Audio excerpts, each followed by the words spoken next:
Hello, everybody. Thanks for signing up and calling in today to listen to this session of Newgig. Um, Let me introduce myself first. I am Stephen Wong, the founder of Newgig.me. And let me explain Newgig first, before we introduce our guest. Newgig is a platform that a few volunteers we set up to help people to look for the next challenge of their life. We have this 4-step process. One step is, the step 0 is called, getting ready for the challenge. So if you're in a mindset about challenging, then we will help you to get through that. And step 1 means about understand yourself. So we think that if you understand yourself and also the step 2, understanding the world, then you find much better information and basis on making a decision on where you want to go next, right? And step 3 is about getting there and how to get there, right? So today we are in one of the sessions that is on stage 2, which is about exploring the world. So what we want to bring is we want to bring in world-class leaders and their colleagues, because you always tell me that you don't want to hear so high class. You want to hear the real people doing the job. So today, don't go away. We have 2 extra guests that as Kat has invited to help us understand really everyday work, how it is. Today is step 2, understanding an industry. And the industry we're talking about is in the agency world on advertising and branding. And last week we have the PR and influence side. And today we're extremely happy, and I want to say big thank you for Kat here, the Chief Executive of Ogilvy Hong Kong, and recently promoted as a Head of Advertising for Asia Pac region. So you really are in a treat for a senior leader here. So Kat, welcome us in her lovely building, and welcome Kat. So. Thank you so much for inviting me. I mean, I'm very keen to kind of talk about branding and advertising every time I have the opportunity to do that. It's something I feel very passionate about. Maybe I'll just introduce myself very quickly. Right, so my name is Mojica. I'm the Chief Executive of Hong Kong for Ogilvy, as Stephen said. And Ogilvy, it's one of the oldest and biggest advertising agencies in the world. We're part of a bigger company called WPP, which is the biggest advertising agency in the world. We're in every country. And I think, one of the things that I really love about it is that it enables you, we truly are a network, right? So you're able to work with a lot of different industries, a lot of different clients, a lot of different countries, a lot of different people. At heart, we're a creative industry, right? And, I kind of, when I first kind of joined advertising a very long time ago, I kind of was hired as a creative person. After about 3 days, I realized I was not talented enough to be a creative person, but then, I came into this role of really kind of being much more of an account management person. But I love every day being able to work with creative people, a creative industry. I love being able to work with clients across different services, and so I'm really keen. So you're telling me that you could be the chief executive and you could be the head of advertising, even though you don't create every single ad yourself. Absolutely, we have so many roles. So I think that the thing around being in this industry, it's really a melting pot of people. Okay. And you can come in from anywhere. Yep. We're very kind of inclusive. Yep. The only thing that's important is that you are good with ideas. Yep. Right? And you have to love ideas, and you have to be able to kind of share those ideas as well. But we have a lot of people that are running businesses. I'm in the account management group, right? And we'll share a little bit about the roles later on. But I basically run the business. I manage clients. I work with clients. But we have also some offices where my role is someone who was a creative person, right? Like started out as a writer. We have some where you started out as a strategist, right? What's really important is that you are passionate about brands, right? And that you can talk to clients, and what we really do is a lot of storytelling. And so that's generally Let's come to that a bit later on what exactly is brand advertising. Let me just dig a little bit deeper on yourself, because you just taught me how to pronounce your last name. Mojica. Mojica. I would never get it right. Let me give her a Cantonese name so that she can try. Okay, but tell us a little bit about, because it's a very unique name, tell us a little bit about your background, your heritage. And I've read your bio that you have been all over the world working in this industry, not just Hong Kong. Hong Kong is your recent stop. In Asia. Tell us a little bit more about that. So I'm originally from the Philippines, right? And I love advertising, but the Philippines, it's basically kind of everybody knows everybody, right? So then, and I had come to this point where maybe I was working with the client for the third time already. I worked with them in one company, then I see them again. And so eventually, after a couple of years, I said, I really want to see something different. And also, I think the industry can be different in different places, right? So I said to my boss at the time, I'd really love to go to Singapore, Hong Kong. Got it. Right, and then my boss said, no, you're going to Vietnam. And I was in Vietnam for 2 years. Oh, I was in Vietnam for 9 years. Oh, okay. Then you're much longer. So. And when I got to Vietnam, I met my client, who was going to be my main client. He said, oh, you're going to hate it here, right? And, but welcome. Yes. And so I was like, wow, this is really daunting. But actually, I really loved it. I loved the people there. And it gave us a lot of opportunity. And I think the nice thing about advertising at that time was because it was very early on, right? And at that time, they were really coming into just starting to do marketing and all that. So they really valued it.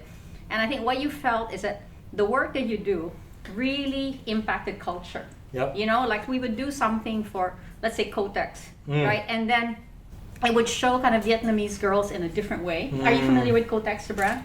No. It's very feminine hygiene products. Oh, okay. Right? That's why I didn't know. So yeah.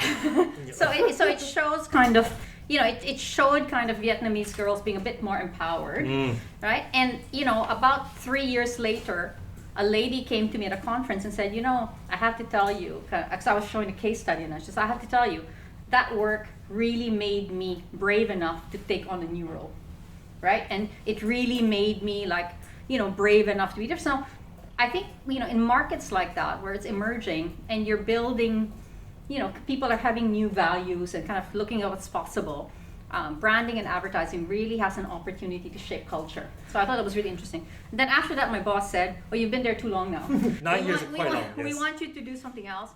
So then I went to Indonesia, which was also very interesting because it's huge, 250 million people. It's even much bigger than Vietnam. Vietnam was big, but that one is even bigger. It's bigger, and I think it was really interesting because also it's my first time working in a Muslim kind of culture.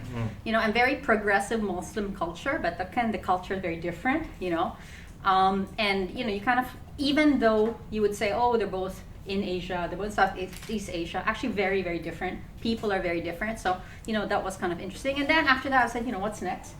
And then Hong Kong was available, right? So I was like, wow, yay, because I've always wanted to live here. I love the fact that you can walk in the city. I love the fact that, you have seasons, right? So, and the people are also, the client profile here is very, very different. So I think it's also very interesting. So every time I uproot myself, it's a bit of a pain, but I also feel like that disruption is also really good in terms of bringing yourself forward. I see almost a benefit on belonging to an agency that belong to a great group or that it has worldwide offices that you can travel the world, but is it really only the elite, the best of the best are able to do that? Or you see many of your colleagues, even though they join as a junior, they really get an opportunity because in a bigger agency group that they can go to different countries. We have a mobility program. So actually people are able to see the jobs that are available, and you can apply for that, right? So that's something that maybe we've had for the last year and a half. And prior to that, you would just basically, like me, I would just go to my boss and say, hey, I really want to move, right? And usually it happens because of two things. One is because people feel like they have to move for a personal reason, we'll kind of find them a role. I think other times people say, I really want to grow and I want to move somewhere else. And so we do that as well. I don't think we would, to be honest, right? I don't think we will do it for you because it's a lot of effort if it's like you've been with us 6 months. But if you're someone who's been working with us and you've proven yourself, right? And then we say, this is kind of something we do make an effort to really try to find your role, right? So there's no promises, but we do make that effort, and it's also to our benefit to keep the good people, right? It's like any organization when I was in the past also. If you're good, they will try every single possible way to keep you within the organization, but you have to first prove that you're good, and no matter where you head to, you can still create value, right? Okay, we talk a lot about you. We now know you a lot better, but some people tell me, hey, Stephen, you're hosting this with Ogilvy. What's the big deal?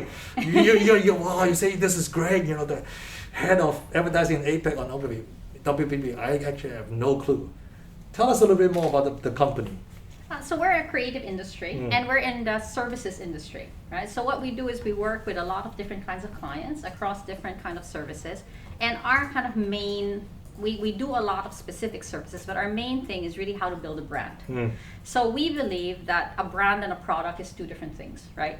A product is a product that, maybe it has a function, maybe it does a service, but it's very easy for another service to be, to do better, for example, or for a product to be functionally different. But a brand you feel close to, right? So, I mean, like some people will say, I want a Coke or I want a Pepsi, right? There's people that will say, I want Nike or I want Adidas, right? You feel an emotional connection to that. So that brand has power. And, what we love to do is kind of say, brands, you need to have a point of view. Yeah, you need to stand for something, right? And so generally that's the core of what we do. And then, within that, of course, we need to do other things to drive from an understanding of the brand to closing the sale. Right? And there are steps that go into that, but that's generally what we do, and we use different capabilities to do that. Do you have some examples to show us on what exactly advertising agent and brand agency does? Yes, we do have some examples. Can we show the platform program pulse slide?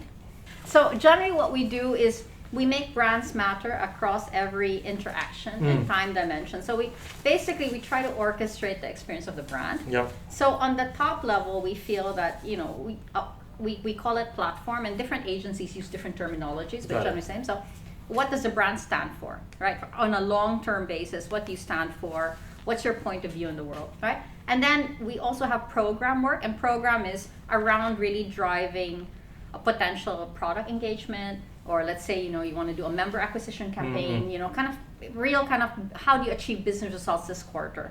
And then we also have pulse work, which is all around how do I drive conversations today. So you're trying to explain to us the brand platform, tell us what you stand for, but then the pulse is almost like when there's an opportunity that is ad hoc or impromptu, but that fits into that would capture it and would be creative and do something about it. Yeah, because it goes through the spectrum, right? And you take people through the funnel. And the program in between is, for example, if I want to, talk about a particular product, then it kind of talks you within that brand. Here's a service, or here's a product that does this for you. Or, for example, let's say if I want to drive acquisition to a program, things like that. Right? Okay, for our audience, a lot of them keep reminding me, right, not to talk so high level. And just like come back down to earth, Mr. Wong. That's what they always tell me. But some of them are really looking about either their first career, being in college now, or some of them thinking about the second or third career. But maybe they have been spent sometime 4 years, 5 years in an area, and they're thinking about what's new. So tell us how you see this advertising and branding industry, evolving. And of course, people will ask, if I make a wrong choice in the first choice already, I don't want to go into another sinking ship. So is this sinking or is this rising? And then how do I really balance between this agency thing versus an in-house thing? So tell us the industry in general. I think before I even get there, I mean, I you're saying wrong choice, right? I think in these days, like there's so many people. I think it's like our times are different now. Yep, basically like people were saying, oh, you have like 2, 3 lives, yes, right? And it's not like before anymore. Now you kind of have to be used to reinventing yourself all the time. So yes, I think even if you had like one life and you're going to the next one, it's completely normal, yes, right? And everyone is kind of going through that. And what's great is if you can use the learning that you had, but apply it entrepreneurially in a different industry. But our business, I mean, about 5 years ago, people were saying, oh, advertising is dead, it's gone. And people always like to say that because people want to be controversial, right? But I think, maybe, certain things become, go out of style, right? Like, so for example, when I started in this industry, everything we did was TV, radio, print. yes, right? You're like a first page And newspaper. you just do TV, radio, print. And I think if you look at it from that way, you say, okay, we don't do as much TV before. We don't do as much radio before. But the principles behind it, getting people to understand what a brand is about, getting people to love what a brand is about, that stays. You just have to use different channels.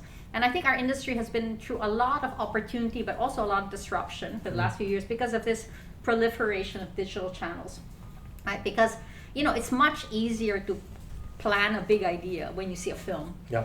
And it's much harder when you're doing that through fragmented digital channels and it's all on demand, and you have to have much more content, to drive through paid, owned, earned channels. It's much more complex, but that also gives us opportunity. So I feel that, and the other thing which is also good about our business is that we work with a lot of industries, right? So I think for definitely last year, so difficult for everyone, right? But there are industries that are, that are really like hurting, like the tourism industry is really hurting. But for example, let's say supermarkets are doing really well, automotive is doing really well, so I think we're able to hedge our kind of, our business around different things. And, we also kind of do a lot of types of businesses, local, regional, aspects like that. So, but what I really like about our business is just the ability to work with different industries, because I find it so interesting, and every time you kind of have a new client, you learn something new, right? So I like that as well, right? For me, I mean, it's all, I also respect people who are in one industry for a long time, but for me, I also like the fact that, if today I don't feel that great about this, I can do something else tomorrow and focus on something else as well, right? I think that is part of a great point. Maybe I was wrong to say, I failed in my last career choice. There's no failure, really. It's a base that you base on and you build on top. And just give you an example, I was aviation man for 10 years, and I went to school and I came back and become a loyalty person for another 10 years. And somehow I decided to do the crazy thing, to just go do entrepreneurship at the most difficult time in Hong Kong history. It's stupid. Did I say, I made the wrong choice? Not exactly. I learned a lot, right? In the good old days, in order to kickstart something called Newgig, I would have to call 10 people, call Ogilvy, plan about the whole thing, and spend like a lot of money before I even dare to do it. Now I'm just trying to say, let's just go do it, try it. So every single history of yourself is a basis for learning and building on. I think that's great. So, okay, so I think before we bring in two of your colleagues, many people will ask, it's great, it's going to be there, but I'm outsider. I will never be able to get in, right? So can you just be truthful to me within your industry? What are the roles and what are some of the roles that are easier for outsider to come in, and what are some of the roles really difficult? Can we just talk about underneath you, what department and what roles there are? So. Are we able to show that slide with the different roles? Let's just show that, and then later on we'll invite two of them that are currently in those roles to come in and chat to us. That's the one.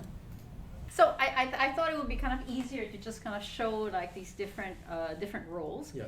And when you look at it, when you're looking at communications, there's different things that we do.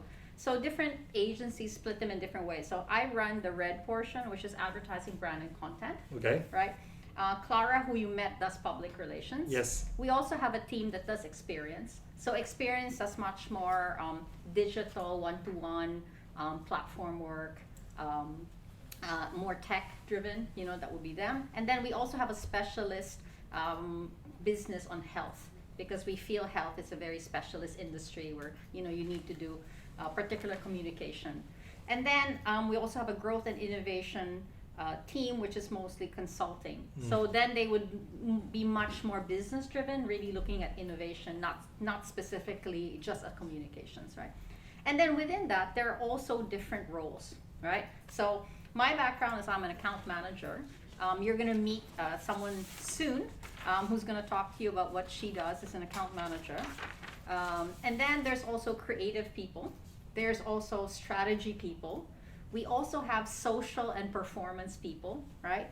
And basically, I think, account management, you manage the business. Creative, you craft the work. Strategy, you think about what your strategy is, what you're going to say. Social performance people help distribute the work. They develop the work for social media. And then we also have technology and data people. You're also going to meet one data person today, right? Because I think with the proliferation of digital channels, data is so important, and how we use that to power our decisions. And then underneath, we also have enablement roles. So delivery is production. So when we need to produce something, you need to have a producer who's going to manage that through different things. We also have talent people, because really for an agency, your asset is really just people, right? We don't have any capital, anything else. IT, finance, and then communications, right? So that's generally the role. So you can think through different, what are your strengths, and you can come in. The only thing with an agency is, an agency, we're not like a group of, so many people, right? So usually it takes you a while to really hone the craft, right? So usually, unless you've come in from the industry, you would come in at the start. But you can move up pretty quickly, right? So I think within about 18 months, you actually get to learn a lot, right? So you get to learn, and usually at that time, people decide, within the first 12 months, people decide, this is really what I want, right? And we actually have a lot of people who leave within the first 12 months because maybe it's not what they expected, right? So, but if you reach the 18-month portion, that's when actually you become really, you're kind of no longer a trainee, you're really kind of someone who's part of a major part of the business, and then through that you grow, right? So it just kind of requires, are you willing to come in and invest that 18 months, right? So to a certain extent, if you are from outside industry, you might have to understand whether you are coming in for the long haul, because there will be a period that you have probably going to start from the entry level to learn the trade, 18 months. But afterwards, you can catch up and progress very quickly if you're good, right? So why don't we bring in two of your colleagues? We have Charles and we have Rachel. Why don't you come in? Let me just move over to the side. So we'll give you two the stage in the center, and then we can zoom out to see all four of us. Okay, so Charles and Rachel, maybe just a short introduction on yourself, what you do, and how do you get into the industry. Maybe we start with Charles. Yep. Hello everyone. So this is Charles. So from Ogilvy, what I'm currently doing is basically focusing on data, day to day. So this is what we can ensure that the data can empower our business decisions. So actually, we collect a lot of data coming from different clients, different sources. So this is kind of day to day what I'm doing right now. So why I'm going to this role? Basically, this is lucky for me is I'm graduating from a statistic. So it's generally just feel that you will go into the data and do some analysis. So this is how I get into the Ogilvy. So there are people like you that are not like flashy, creative, can draw, and like sometimes, I'm sorry, I'm stereotyping, like we call ourselves a bit nerdy, but still can done well and get a role in the agency. Yeah, sure. Actually, we have some other colleagues. Actually, they don't have any statistic background, but basically they are very keen on some data or figures. So basically, they learn about how to do some Excel at first, and then of course there's many online resources now. They like MOC. Yep. Actually, you can just access those things. Actually, can acquire those techniques to build as a data analyst. So that is really a real case for us. Excellent. I'll come back to you. Let's just go to Rachel. Rachel, introduce yourself. What do you do? How to get in? I'm an account manager in the account servicing department, and then what I do is I'm actually the bridge between the agency and also the client, so as to make sure that the different marketing campaigns run smooth during the year or even after. And then also I am the one who do all the coordination between the departments so that the campaign can run smooth in terms of the resources, and also I work within the budget and timeline, so to make sure the marketing campaigns or different deliverables can meet the timeline and also the budget. Well, when you talk about being the account manager, so you talk to your clients advertising or branding or CMO, is it like you talk to them, they're number one?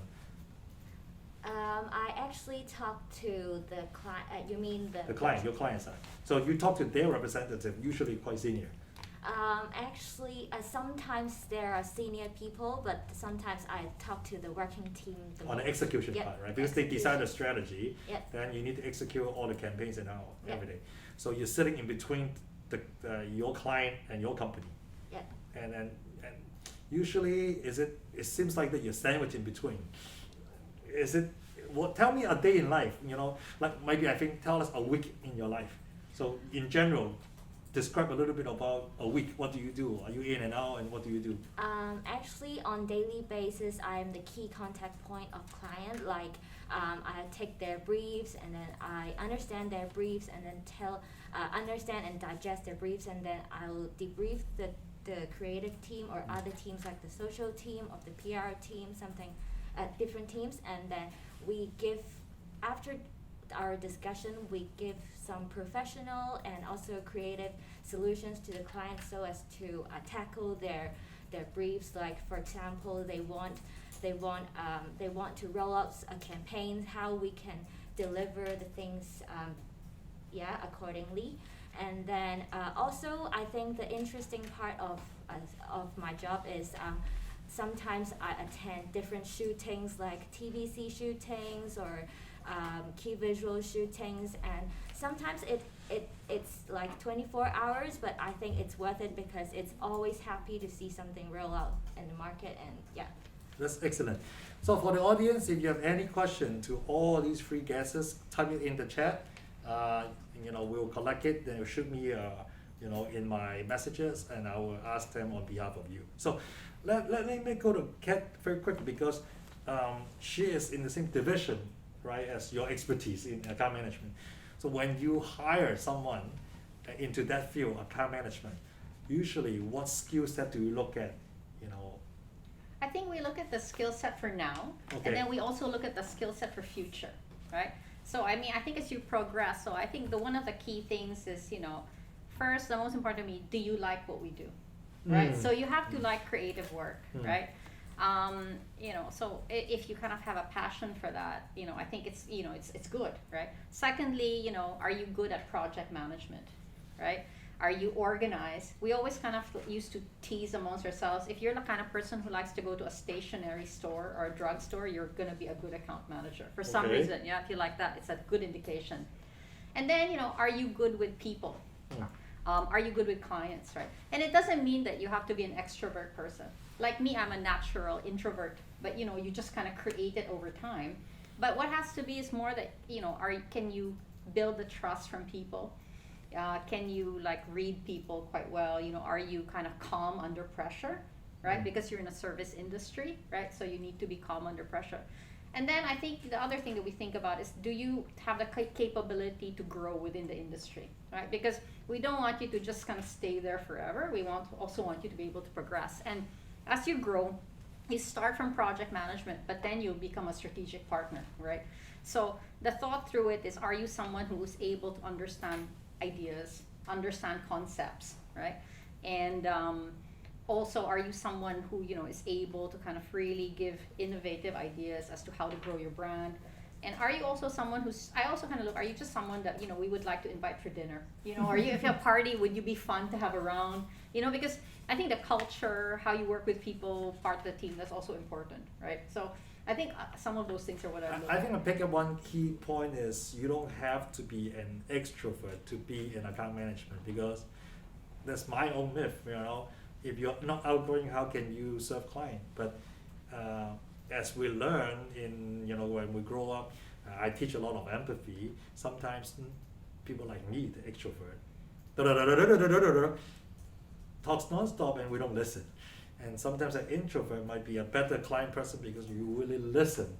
So it doesn't really matter whether you're intro or extro. I think if you're extrovert, you need to tone down. If you're introvert, you need to tone up. So it's a balance. So I think to the audience, one thing you should learn about, it doesn't really necessary that introvert or extrovert defines whether you can do account management, but you have to have the skill that what Kat talked about. Can you build trust? Which you can build trust in many ways. Rachel, tell me, this is still on you a little bit on this account management. We'll go to Charles on data soon. What excites you? You've done this for 3 years. What excites you every day going to work, and tell us also the truth about the tough part of the work, right? Come on, not everything should be perfect. So what are the good and happy things, and what are sometimes difficult challenges? I think the toughest part is how you can meet different deadlines and also the budgets, because sometimes sometimes the time, it is a very fast-pacing industry. So it's very important that you have to be very flexible and agile to fit the different timelines and also the budgets. But I think these two things also excites me the most, because it's something like I can do this, and then and in the end you can really get something done together with a team. That I think that satisfied me the most. Okay, so that satisfies you the most. That's great. So because Kat did talk about 18 months of learning. You've been there for 3 years. So tell us the first 18 months versus the next 18 months. How was it different? In the first 18 months, I think it's the toughest part for me because I'm actually I studied journalism, which is quite irrelevant to advertising, but because of my interest and also my passion, so I joined this industry. And so in the first 18 months, I think I've been learning how to do branding and how to do advertising in this agency more with my senior people in the agency. And then the toughest part is I have to be really hardworking so that I can fit in the environment. And also after these 18 months, I think I start to adapt this fast-paced environment. Like I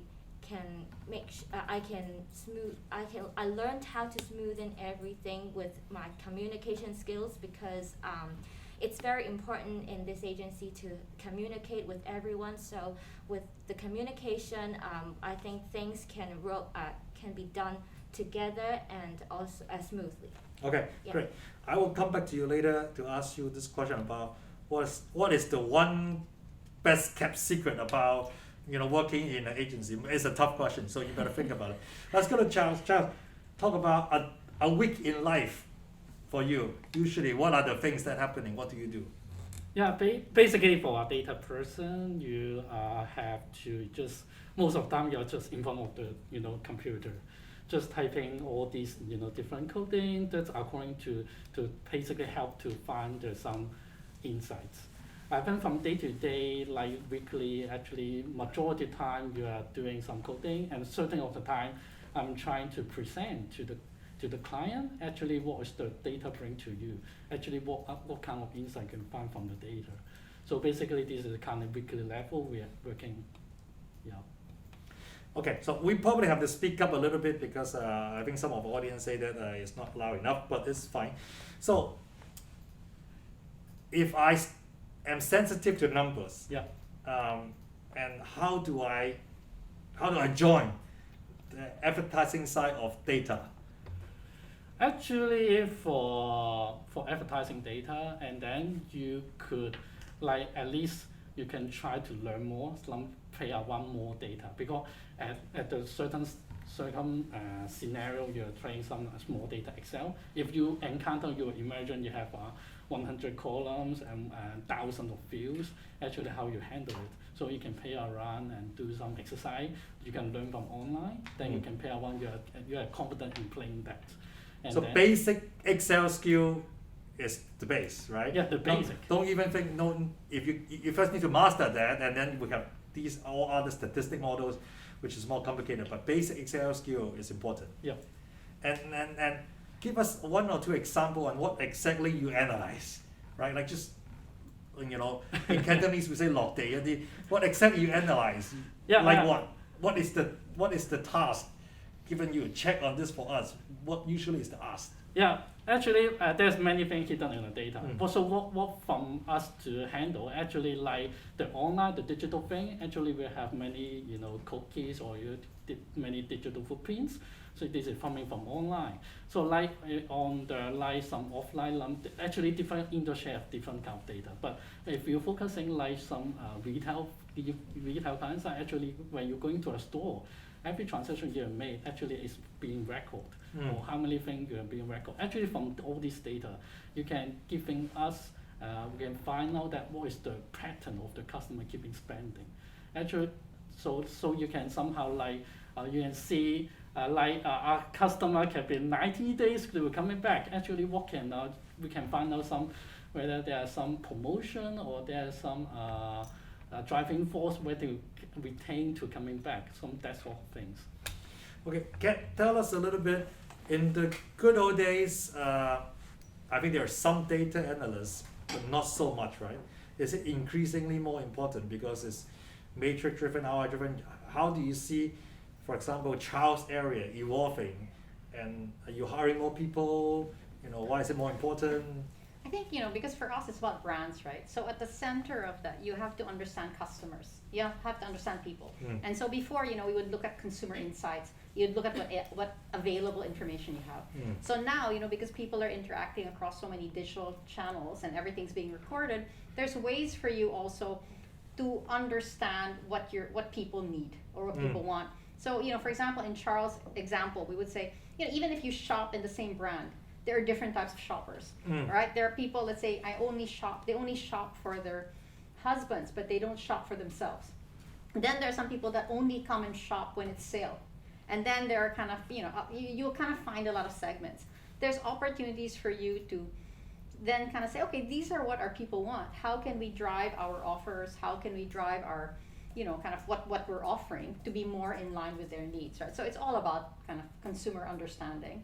Right, but you look at them as a group. You don't kind of look at it individually, right? Okay, as personas, right? Yeah. I mean, you kind of look at trends, and you kind of sometimes you're kind of saying, oh, how come people seem to like this very much during this period? Like on this day, this seems to happen. What can we do, right? And maybe there are kind of things that you can find. But it's just some of the input that you would look at really understanding your customers much more. You don't look at that just on its own.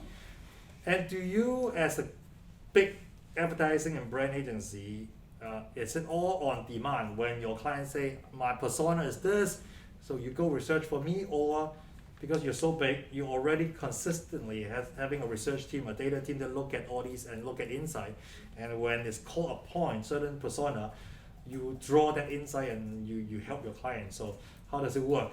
I think that's kind of where we're a bit different from a media agency. Okay. So media agency also part of WPP, but we look at things a bit differently. So they would, for example, say, okay, we have like in Hong Kong, these are kind of the different segments that we see, and they would look at them more from maybe a demographic or a media habits type of aspect. We do something which is much more bespoke for the client. So for every brand, we would say, even if you don't think you have data, you actually have data, right? Okay. And you can and we can find maybe more interesting insights, more interesting ways to segment in ways that are important to you, to your brand, right? So for example, if you're saying, I want to kind of build myself as more of like a, I really want to build kind of more, let's say, especially in this time, I want to build more home delivery. How would you kind of do that? So you'd look at it from a specific lens, right? So more customized. More customized. For you. And that's why the need of an agency is there. You can really do bespoke for them. Yeah, and I think, as well, you're talking about in-house, right? So you can also do this in-house. Yeah. Everyone can do this. I think the difference with an agency, I think you have for me, the benefit really comes from having a broader range of people to work with. Because sometimes I think, it's good when you have different people looking at things from a different lens, and you just have then I feel that when you bring people together, you're able to come up with something better, right? So part of the benefit of it is also just the people that you get to work with. Excellent. So it's the variety. So you're not so stuck with one brand only. You can really try in different aspects. And also you talk about you mix the ups and downs of the economic cycle. The business is still okay, right? Okay, let's go back to Charles. Charles, on the data side, if you look to hire someone in your team, if someone has no experience in advertising field, but they want to join your team, what will your advice for them first to prepare?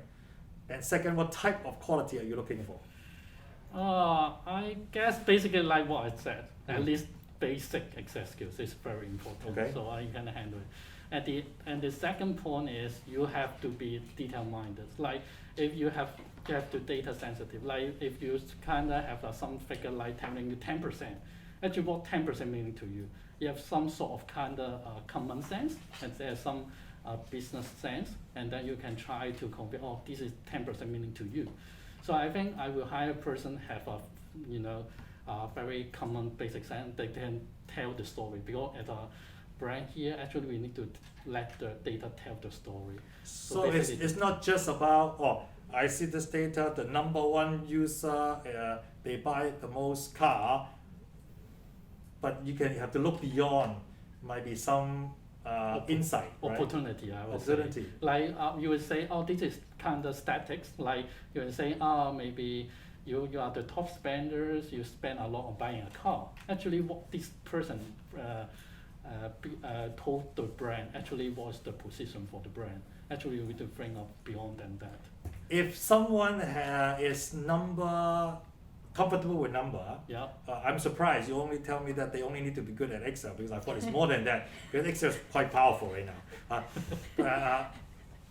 What would you say if someone, what would someone do to build a profile or some actual experience or work, that will impress you on, oh, this is cool, At least when you see their resume, it's worth to talk to them.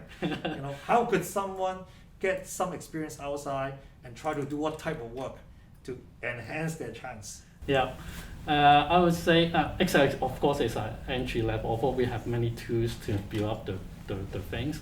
But what impressed me the most, actually, whether they have some sort of profile, actually what kind of analysis you have done before, and what sort of industry you have just trying to investigate. Actually, because different industry have different business sense. Yeah. As long as because we are as an agency, we have a very long horizons. Yep. You can look into different industry data. So this is what excites me the most. Of course, the person who could have some that kind of background. That of course these are also are advantages. So if someone already have some background, for example, I heard you told me you used to work in logistics. Yeah. So if you have some background in logistic data analyst, might be it's helpful because you might have a logistic client to be assigned in the project. Could be. So at least they have some basic soft skills. They know how to manipulate the data or crunch the data. And then of course for the business sense we can build, and then once we discuss, of course Ogilvy have overall a lot of different industry knowledge. Actually we can build all this business knowledge through the different webinar or internal sharing. Actually we can build different industry knowledge. So you can come and learn it still, right? Yeah. Okay, good. So maybe we ask the account management side. You see, you've been there for 3 years, right? If I ask you, those account management people that are great, you look at them, wow, they're really good. That's my role model they're looking at. What are the common attributes, or you see what are the common quality you see in them? I think the common quality is they are very problem solving, because in this industry you face problems, questions from clients or every day. But whenever I saw them tackling the problem, they can get the solutions very quickly because and also very calmly as well. So I see this as one of the quality that they have, and also they also have very good, I can say, common sense, because they always know what is suitable for the brand and what is suitable, which is what is okay to be out in the market. And this is what I see in them. And also their communication skills, because they need to collaborate with different departments. So their communication skills are very good in terms of delivering what the briefs from client. Good. Kat, talk about organization skill. Yeah. Explain to me why that's important. When do you need to use the organization skill? Because they're in a project, it involves different parties and different deliverables need to be delivered. So organization skills is definitely important, because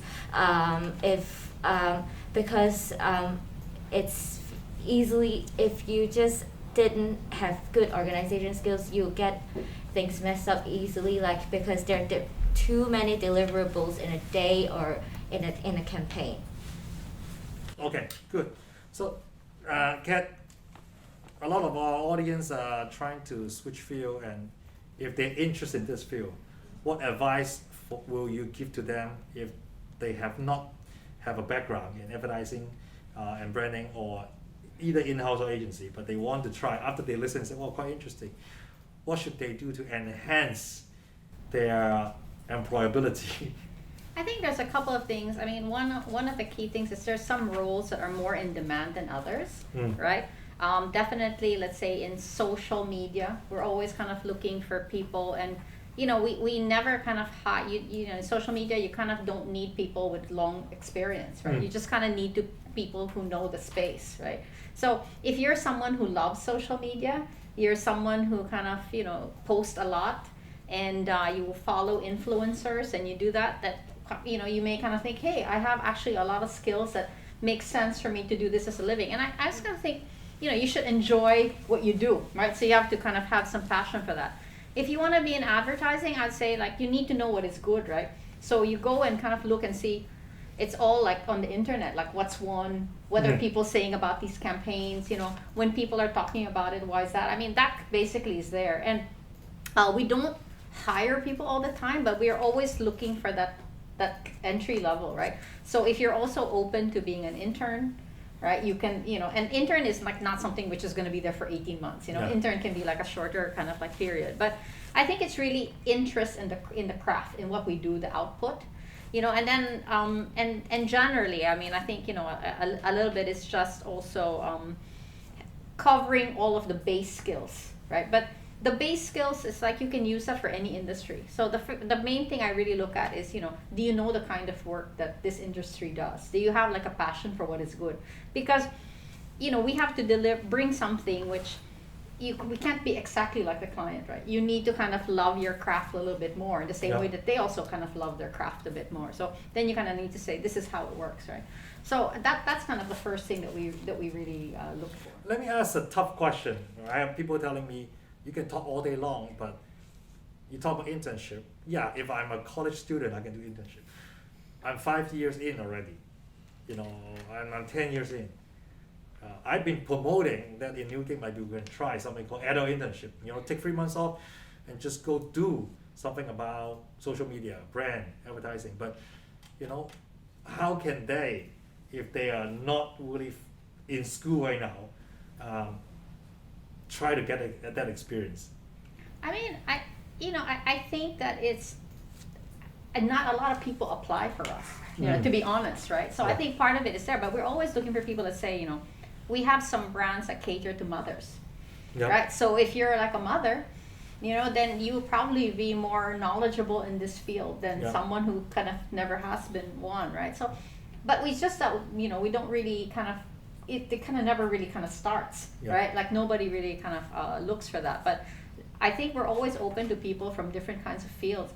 David Ogilvy, our founder, before he started his agency, he was a chef and a farmer and a researcher. Really? Yeah, I mean, this industry is kind of a creative industry, something where people can come from anywhere. And we ask people, what did you take in school? Some people took really irrelevant things, right?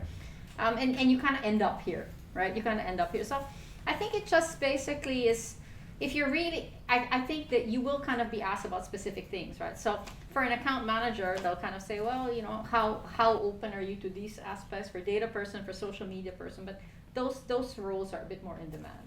Got it. Yeah. So has you seen anyone that haven't been in your field, just write a resume in and say, I really want to come in, remember me, if anything relevant, I'm willing to come and do it for free for 3 months even. Anyone did that successfully or no? It's usually someone who's very, very senior, and I find that very odd. Okay. You know what I mean? I find it also very odd, right? Because I'm well, you shouldn't, if you're very senior, you shouldn't do it for free. Yeah. But I mean, we get interns all the time, right? And also we have a LinkedIn job board where people can apply, and so that's kind of there. So one question I asked the same thing about with Clara last week is, if someone right now are in between career and they decide I could afford not taking a salary, might be the 2 areas or 3 areas I thought about that they can go in, really do social, or they can do digital, is either go to an NGO, go to a social enterprise, or go to a startup like mine, which we have no money to hire people, but we want to do a lot of things.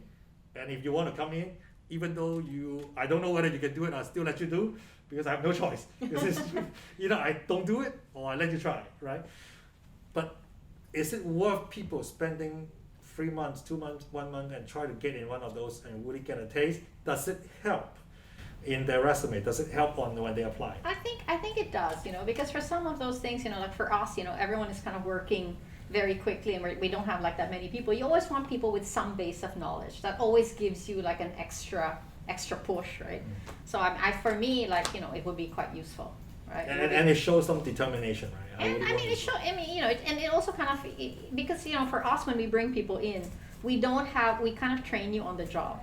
And also we introduce you to the client. So we always kind of, you always get like an additional push if, we know that you've been doing this already. And I think it's quite helpful. And some of it is just also discussion. I mean, the other things as well that's helpful for us is like language skills is very helpful. Language skill. Language skills is very helpful. So if you speak Mandarin, it's very helpful as well.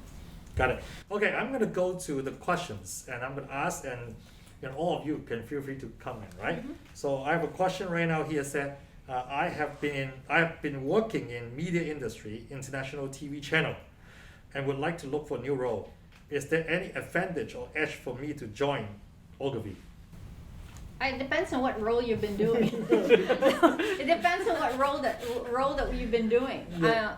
But we always kind of say as well, I mean, for us, like, this industry, it's kind of you're here because you like it, right? I mean, if you really kind of, if you're really very commercially minded, you should be in the financial industry.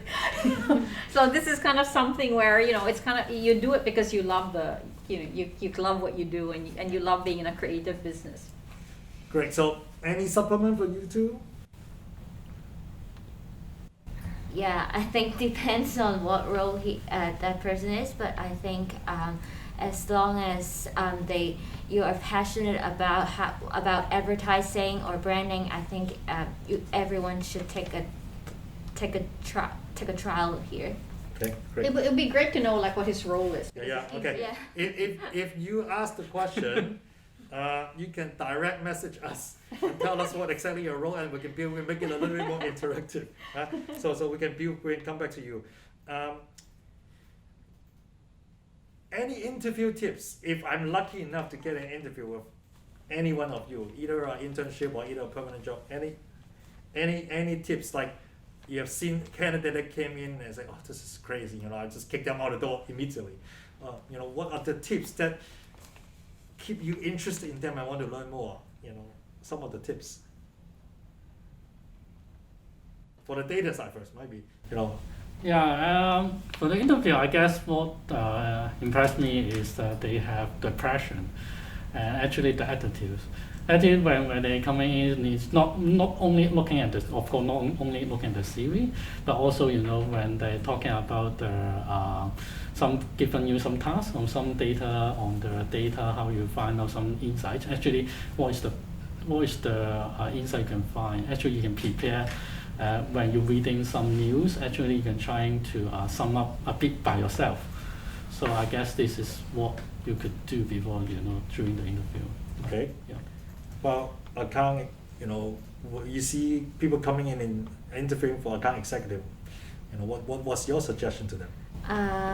I think when I came in for interview, I was asked how your basic knowledge on advertising, like what's your favorite ad, or these kind of questions, because I came in just after my graduation. And then also they tested my language skills, basically Cantonese, English, and also Mandarin, and also my writing skills as well. Yeah, so I think language skill is important. If you're very good and if you can showcase some exceptional writing skill, you can be in creative. But I think if not, at least it's a basic. But I think they give you a little tip. I heard it 3 times already. Look for what is good and how. Well, there's all sort of internet, right? Award-winning films, award-winning advertising, award-winning campaign. All over the world, there's so many awards, right? I mean, it's funny, like I interview people who are not even, at mid-level, right? Yeah. And I basically just ask them a question, because sometimes before I start talking, I just kind of want to warm it up, and I basically, so what's your favorite ad? And well, actually, I have not had time to watch any ads, and I'm like, Okay. You know, so I mean, I'm like, well, you know, what are we gonna talk about then, Yes. right? So I mean, Yes. I find it like very odd if you're coming to this and then you say, well, I don't watch kind of ads. I mean, Yeah, yeah. you know, but it happens all the time, right? Okay, that's really basic. So I would guess some question like, what does brand stand for? You know, will come up. Yeah, there's- I mean, it depends on the level, Okay. right? And for example, like Charles, he will kind of give a little test, like where he'll give you a test and say, you know, analyze this and Yeah. let's see what you're thinking. For account people, we give sometimes a test, like, you know, here's a piece of creative work. Tell us what you feel this is communicating. And some people will answer, let's say, in a very literal way. And some people will understand kind of, you know, the idea behind it, Yeah, right? yeah. And I think if people understand the idea behind it, you're much more interested in them if they're gonna be in a account management or creative field, you know. Well, excellent. We have another question, not exactly about getting into Ogilvy, but maybe you three can still help. They say, you know, if I'm a small business, not a big one, you know, it's a very generic question. How do I still build up brand and expand social media exposure if I'm small? Because I can't afford Ogilvy. What are some of the tips, you know? I mean, I think there's so many ways now versus before, you know. I think social media has made everything so democratic. And I mean, you know, there's kind of like an economy that's happening there. So, you know, definitely like learn social media and do Instagram. You know, that's kind of one of the key things, really. And I think the second thing is really just know your audience, right? Yeah. So the first thing you should do is really just understand who are you. If you're a small business, you really should then kind of say, who are my anchor clients? Who am I gonna, you know, who am I really targeting? And then, you know, you look at what they're looking at from a social media standpoint, you look at what their interests are. And I think, you know, you just kind of start from there. And then you also try to build some reputation, you know, like something interesting about your business that you can get PR'd. And then you get referrals. So I think it really comes from knowing your audience. Right? I think that's a good point to supplement because I was doing my own little impact startup, and a lot of experienced startup people come back and advise me by saying that even your product is for everyone. If you start with everyone, then you get to no one because you spread yourself so thin, nobody really understands it. Maybe you should think about what is your first cohort, first group of people that will be most likely to take on your proposition, and what exactly is your proposition. Build that small group first, then expand that a little bit outside. And I find out within my experience still the same, because we were trying to do idle items, so we were so big on saying that anyone that is environmental friendly, you know, we'll target, but still very big. Then we have to narrow down. Or might be household people, that people at home that have a lot of looking at their items. That might be is female that are aged, you know, 25 to 40, because they might have children or they already are having children. So there's a lot of baby stuff, you know, that thing's going out of fashion or out of actual usage. So my experience also is, you know, that helps us to be a little bit narrower, and then we can expand to the younger audience later on. So that's really okay. You all three are in advertising and branding. Some people ask this question. Last week we asked the same question. You know, personal branding. Personal branding. You know, like, is it important for everyone to build a personal brand, or no? It all depends. I mean, for me, I think always important that everyone knows like what you stand for as well, right? And then you create a reputation for yourself. So I kind of think of it as like your personal reputation. What are you known for, right? So, you know, I'm always kind of known for being like really kind of passionate about creativity and being very straightforward, right? And always being kind of, I'm always having a can-do attitude, right? I mean, like, I think everyone, and you know, you have to cover a lot of stakeholders, your people you work with, your bosses, your clients, and all that. But that's kind of what I'm known for, and it has to be true to you, right? You can't sustain it for a long time if it's not real. You can fake right? it. Yeah. You can't. So I think that's kind of definitely very important. We tell everyone, if you want to move forward, right, you then have to be very clear about who you are. What about the other two sides? Because even as a data person, do you need to build a brand? Yeah. How do you build a brand as a data person? I guess at least they can order actually within the company. Everyone will trust you if you build a brand. Actually, what we figure, we do the data every day. We need to make sure the data are calculated correctly at least. So this is what kind of brand. Being correct is the basic. Yeah, right? this is Hygiene at least- factor. Yeah, because otherwise you do not have further credit. Yes. Of course, and later on you can build or you have more insight or you are more technical to building other data related things.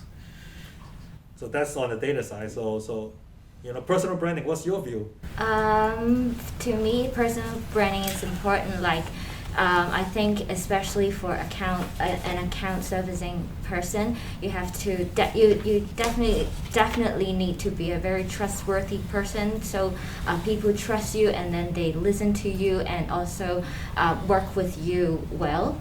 Yeah.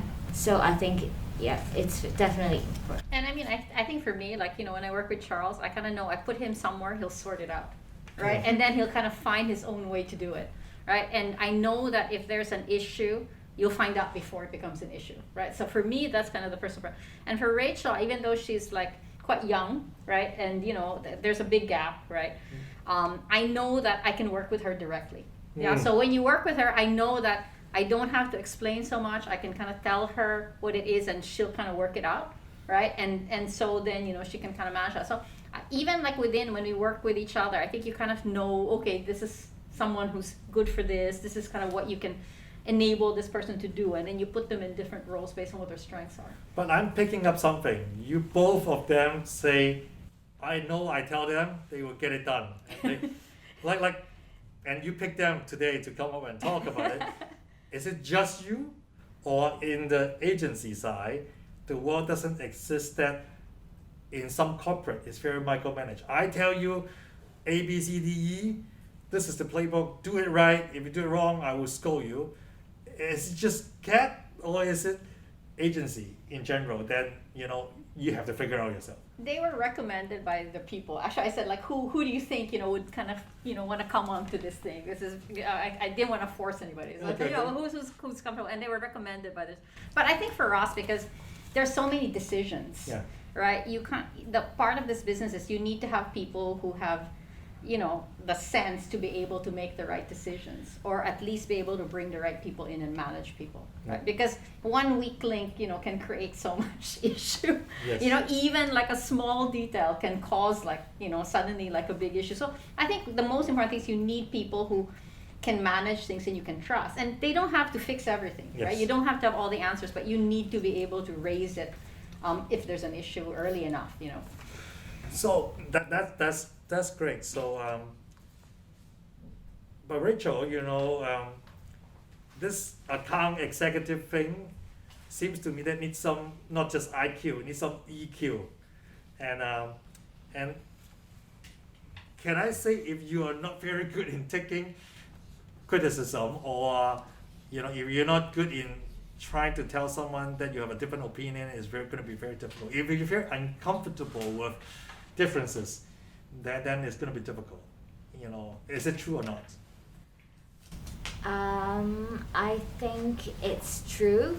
I think being an account person, you have to be open to listen to different people's view. Like, for example, a creative person, they will tell you, oh, your brief may not be clear enough, so you will have to listen to them all the time, and then you improve yourself. I think being an account person is very important. It's really important that you have the passion to improve in terms of yourself as well as the work that you deliver as well.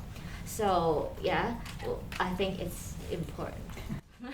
Yes, great. So I have a question here that if they are already in marketing or events, I think might be this is if they're in marketing or events in-house team in some companies, but they don't have any background in advertising.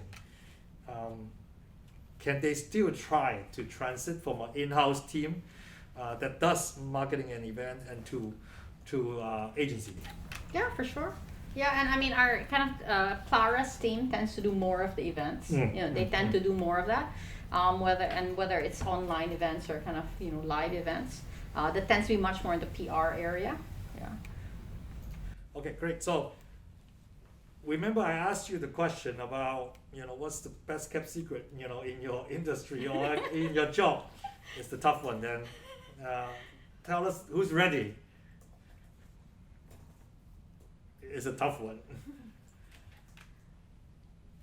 Tell us something that without being inside the industry, we won't know. So.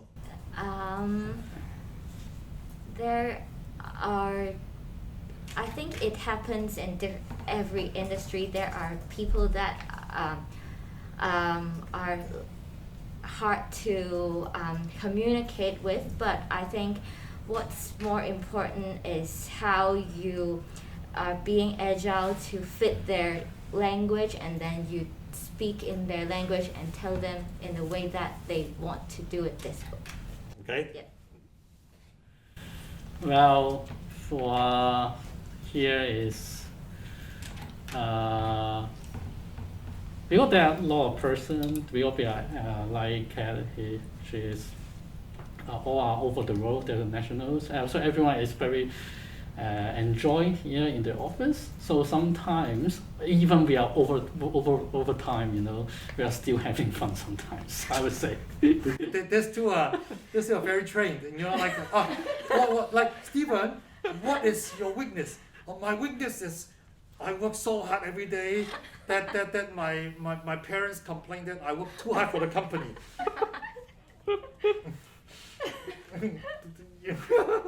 Okay, might be the darkest secret cannot be revealed by them.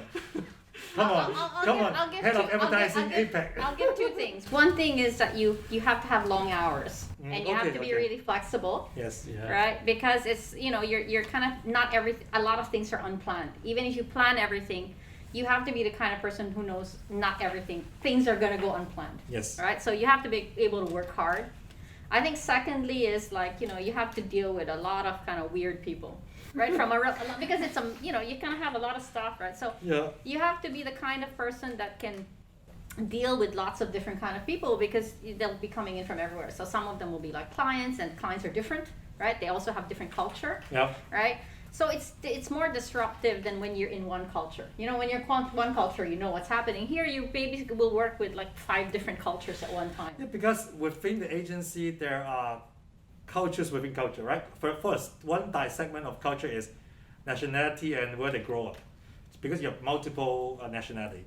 Second is you have some data people that might be geeky, and you have some creative people that will never take yes on the point, like, I think this is the best storyline, you don't know anything, right? I'm like the artist will, and there are like the practical account executives saying, hey, you can't tell me that you don't have an idea, because my client is waiting for me tomorrow, so you can't tell me being the artist, say, I need another 5 days, so you don't know, so you have to deal with multiple aspects, like characteristic from culture and characteristic from maybe actually sectors, the skill set, right? Okay. One last thing here, maybe the last question I would ask is, for anyone that not inside your industry trying to transit into it, right? I think we asked a little bit about that also. I think, can each of you give me some recommendation to them? What should they do to prepare, and how could they best have a chance from an outside industry to be in? I think we asked this question, and the second question might be, I'll come back, is still entering, but that is for another persona, another segment. If you're currently in school still, like if you're a university student, how can you get in? So, but I think the tougher part will be some of the audience that I'm transiting. Is it really possible or not? You tell me it's possible, but is it really true? Or how can I make the best chance, create the best chance for me to be able to be in agency world? So. I think from my end, one is you have to be open to an entry-level position, right? Unless you're coming in from another industry where you have transferable skills, right? So are you willing to do that? So transferable, like for example, if I write a newspaper article, online article for like a newspaper or for .com, then I come in, if I apply for specific creative as a writer, then you don't need to drop level, right? Then we can talk about it. Yeah. But if you are not that, you want to change, then you need to be able to sacrifice 18 months right? To learn a trade. And I think then you have to be clear about what your interests are and why you want to be in the industry, right? And what your skills are. And then I think we have a LinkedIn kind of job board, and then sometimes you also send a note, and sometimes maybe there's nothing, but then maybe like 2 months later there's something. So a part of it is also just timing, right? But I think you have to be very clear about one is if you understand what the business is like, and you can kind of talk about where you want to be in that, and then you talk about your skills, and you're happy to be in an entry level role, and as I mentioned, if you skills as well, like about social media, about let's say like what you're interested in or what you know from your previous work. I mean, all of that is kind of helpful. Excellent. For people wanting to change field into agency, what advice do you have for them to best prepare to get the best chance?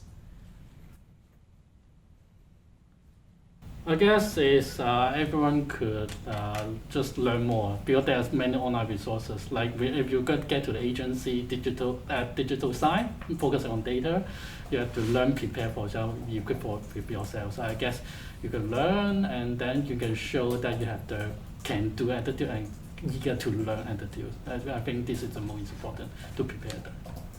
What about the account executive side? I think to prepare yourself, you have to be very up to date. You know what's the trend on Facebook or Instagram, and look around the world to see what's happening, because it's definitely important. So this is the way to prepare for this.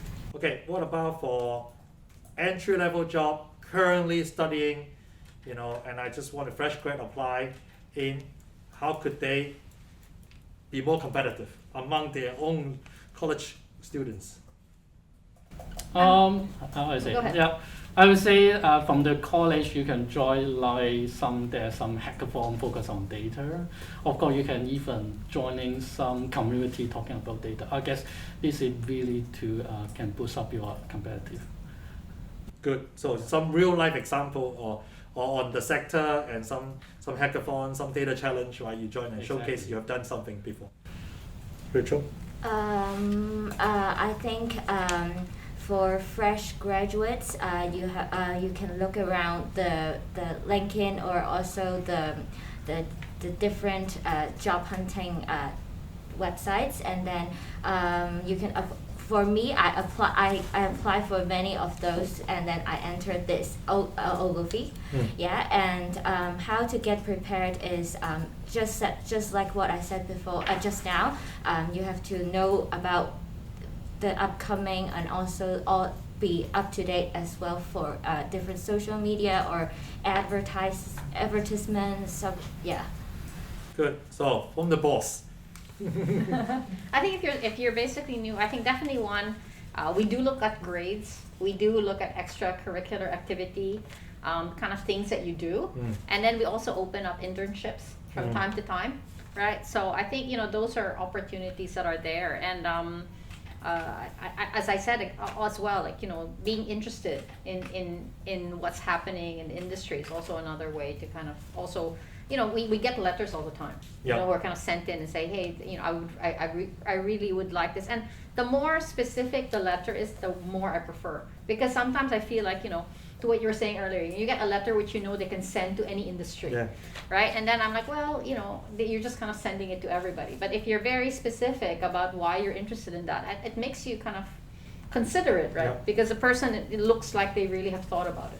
I think to the audience, I just want to give a comment why in Newgig we talk about this. Understand yourself, understand the world, and then you have to figure out, after you know both, where you want to head, and then how to get there. A lot of time, I feel some of our audience just try to get to there first without really thinking about whether they are suitable and they like it. And I think nowadays, when I heard last time Clara, this time Kat, is they're in an industry that is very fast moving. There's actually no time to deal with people that are just thinking about whether they want to do it or not. They want people that are in the field with passion. Of course, no one can guarantee that you will do it for life. But at this moment, you need to show this is where you want to be at, and you have to explain why, right? And that soul searching process does not happen 5 minutes before the interview. It happened, a lot before.